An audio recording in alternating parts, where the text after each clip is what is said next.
আমাদের যদি যে কোনো কথা বা কাজে ভুল হয় আমরা সংশোধন করে নিব, কিন্তু কথার সাথে কথার লড়াই হতে পারে, কথার সাথে কখনো গায়ে হাত দেওয়ার, মঞ্চ আগুন জড়িয়ে দেওয়ার, ব্যানার পুড়িয়ে দেওয়ার, রক্তাক্ত করার লড়াই হতে পারে না।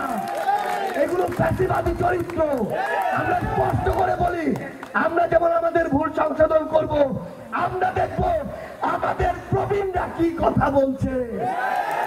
আমাদের প্রবীণরা যদি কথায় কথায় আমাদেরকে সমুদ্রে ভাসিয়ে দেওয়ার কথা বলেন, কথায় কথায় আমাদেরকে বিভিন্ন ভাবে ছোট শব্দ বলে তিরস্কার করে, তাহলে আমরা বুঝে নেব তাদের থেকে আমাদের আর শেখার কিছু নেই। আমরা এই তরুণ প্রজন্ম আমরা আমাদের জীবন দিয়ে চেষ্টা করব আমরা ভুল ভ্রান্তির ঊর্ধ্বে উঠে যেন ইনসাফপূর্ণ একটা রাষ্ট্র ব্যবস্থা এবং সমাজ ব্যবস্থা গড়ে তুলতে পারি, যেখানে বিভিন্ন জাতিগোষ্ঠী, বিভিন্ন ধর্ম, বিভিন্ন ভাষার মানুষের সমান অধিকার প্রতিষ্ঠিত হয়, যেখানে শুধুমাত্র একটা দলের একটা পক্ষের অথবা কিছু মানুষের অধিকার সংরক্ষিত থাকবে, কিছু মানুষের থাকবে না, এমন সংবিধান আমরা চাই না।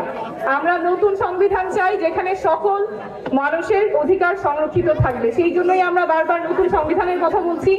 আগামী নির্বাচন যাতে গণপরিষদ নির্বাচন হয় সেটার কথা বলছি, যাতে করে একটা টেকসই ভাবে আমাদের নতুন সংবিধান হয়, যেখানে সকল পরিচয়, সকল মানুষের আইডেন্টিটি সেখানে সংরক্ষিত থাকবে।